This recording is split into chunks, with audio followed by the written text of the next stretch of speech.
안녕하세요, 드로왕입니다. 오늘은 차 살 때 왜 풀옵션으로 사면 안 되는지에 대한 이야기를 한번 해보도록 하겠습니다.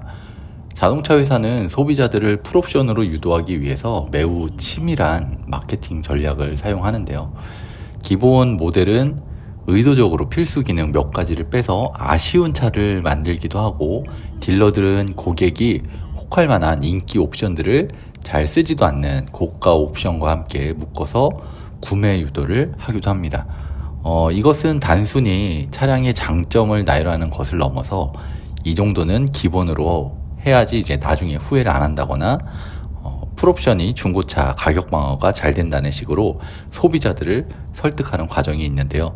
하지만 과연 그럴지 한번 생각을 해봐야 될 것 같습니다. 오늘은 이런 치밀한 마케팅에 속지 않는 방법으로 자동차를 풀옵션으로 사면 절대 안 되는 결정적인 4가지 이유에 대한 이야기를 해보도록 하겠습니다.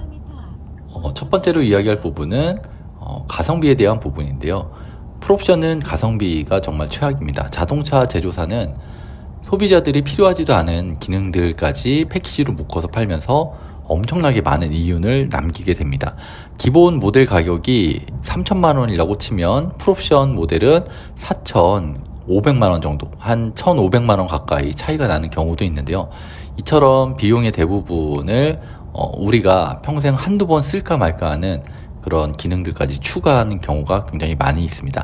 예를 들어서 처음에는 차를 출고하고 나서 신기해서 이것저것 몇 번 만져보지만 실제로 운전하다 보면 전혀 필요가 없어서 아예 잊고 지내는 자동 주차 기능이나 마사지 기능이 들어갔지만 하나도 시원하지 않은 그런 마사지 시트, 심지어 몇 초의 편리함을 위해서 굉장히 돈을 많이 지불해야 되는 지문인식 시스템 같은 그런 것들도 있고, 또 썬루프는 탁 트인 시야를 제공하는 개방감은 좋지만 1년 중에 문을 여는 날은 정말 손에 꼽을 정도로 적은 것 같아요. 그리고 대신에 이제 썬루프의 잡소리가 생기면 또 굉장히 골치 아프게 되고, 제조사들은 어쨌든 이런 옵션 가격을 터무니없이 너무 높게 책정하는 것 같아요. 요즘에 점점 더 그러는 것 같은데, 차의 핵심 성능에는 전혀 영향을 주지 않으면서 소비자의 있으면 좋을 것 같은 심리를 자극해서 돈을 더 받아내는 그런 구조로 이제 상수를 진행하는 것 같습니다. 결국 풀옵션은 남자는 풀옵션이지 이러면서 이제 뽑는 경우가 많은데, 내가 가진 돈을 가장 비효율적으로 사용하는 방법이 될 수도 있습니다. 두 번째 할 이야기는 이제 가격 방어의 허상에 대한 이야기를 한번 해볼 텐데요. 풀옵션을 사는 가장 큰 이유 중에 하나가 이제 중고차 가격이 방어가 잘 된다라는 그런 점을 믿고 있는 것 같아요. 나중에 팔 때 제값을 받으려면 아무래도 풀옵션이 더 유리하다라는 그런 딜러의 말을 처음에 많이 듣고, 또 그 부분에 혹해서 어차피 내가 비싼 돈을 주고 사지만 나중에 중고차로 팔 때는 또 그만큼의 돈을 더 많이 받기 때문에 그렇게 손해라는 생각을 안 하는 것 같아요. 그렇지만 중고차 시장은 시간이 지날수록 차량의 핵심적인 가치, 즉 엔진과 변속기의 상태, 차체 컨디션을 더 중요하게 평가를 합니다. 몇 년이 지난 첨단 기능은 어쩌면 더 이상 최신 기술이 아니기 때문에 가치가 빠르게 떨어지기도 하고, 결국 초기에 지불한 수백만 원의 옵션 비용을 온전히 회수하기는 거의 불가능하고, 또 초기 투자 비용 대비 회수율은 오히려 더 낮아지는 경우가 많은 것 같습니다.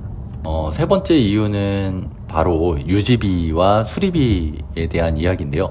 옵션이 많다는 것은 결국 고장날 부품이 많다는 뜻이기도 합니다. 차는 굉장히 많은 부품으로 이루어진 그 기계인데, 이제 모든 기계는 언젠가 고장이 나기 마련입니다. 그런데 풀옵션 차량의 고장은 단순한 비용을 넘어서는데, 예를 들어서 이제 전동식 썬루프 모터가 고장이 나거나 작은 접촉 사고로 복잡한 자동 주차 보조 센서가 파손되는 경우를 한번 예를 들어보면, 이런 것들은 일반 부품보다 훨씬 비싼 것은 물론이거니와 또 복잡한 구조 때문에 정비 과정 또한 굉장히 까다로운 걸로 알고 있습니다. 특히 최근 유행하는 팝업식 도어 손잡이나 소프트 클로징 도어 같은 편의 기능은 있으면 좋지만 거의 쓰지도 않고, 또 작은 충격이나 오작동에도 전체 부품을 다 교체해야 될 수도 있고, 또 센서류도 마찬가지입니다. 사소한 접촉사고로 범퍼에 내장된 센서가 고장나면 수십만 원 이상의 수리비가 청구되기도 합니다. 일반 정비소에서는 수리조차 불가능해서 결국 비싼 공인비를 내고 서비스 센터를 찾아가야 되는 경우도 많이 있습니다. 화려한 풀옵션 뒤에는 이런 숨겨진 보이지 않는 여러 가지 골칫덩어리와 또 유지 비용을 반드시 한번 생각해 봐야 됩니다.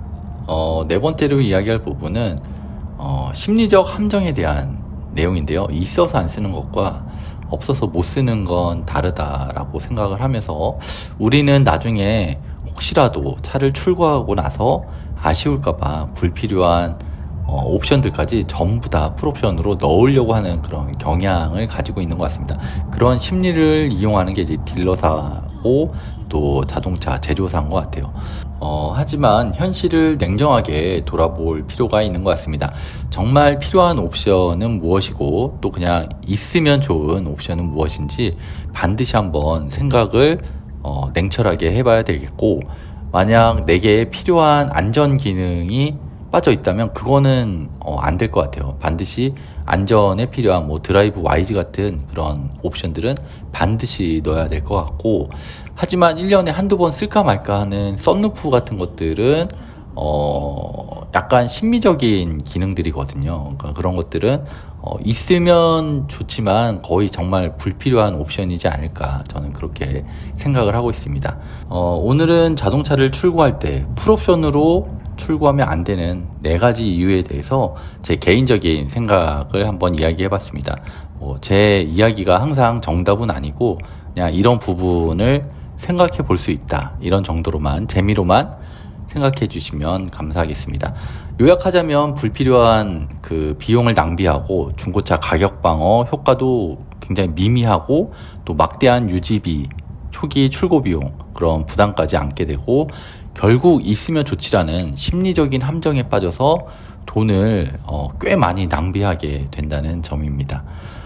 명심해야 될 것은 바로 이건 것 같아요. 있으면 좋지와 또 꼭 필요한 건 다르다라는 그런 사실을 염두에 두시고 드라이브 와이즈 같이 사고를 예방해주는 첨단 안전 기능은 선택이 아닌 필수인 것 같아요. 저도 그 드라이브 와이즈 덕분에 사고를 한두 번 이렇게 모면한 적이 있는데 정말 돈값을 하는 좋은 옵션인 것 같아요. 그래서 이런 옵션은 나의 생명과 또 직결된 투자이므로 아낌없이 지출하는 거는 괜찮은 것 같습니다. 그렇지만 화려하고 이제 편의 기능에 이끌려서 정말 거의 1년에 한두 번 쓰지도 않는 그런 옵션들 때문에 필요 이상의 지출을 하는 그런 비합리적인 소비는 결국 자동차 회사와 딜러의 상술에 우리가 이제 넘어가는 게 아닐까 싶어서 오늘 한번 이런 영상을 제작해 봤습니다. 오늘도 영상 시청해 주셔서 감사하고요.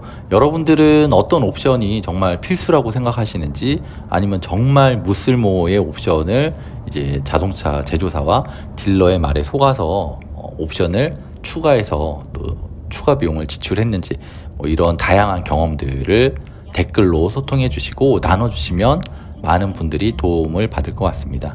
오늘도 시청해 주셔서 너무나 감사하고 다음에 더 좋은 영상으로 찾아뵙도록 하겠습니다.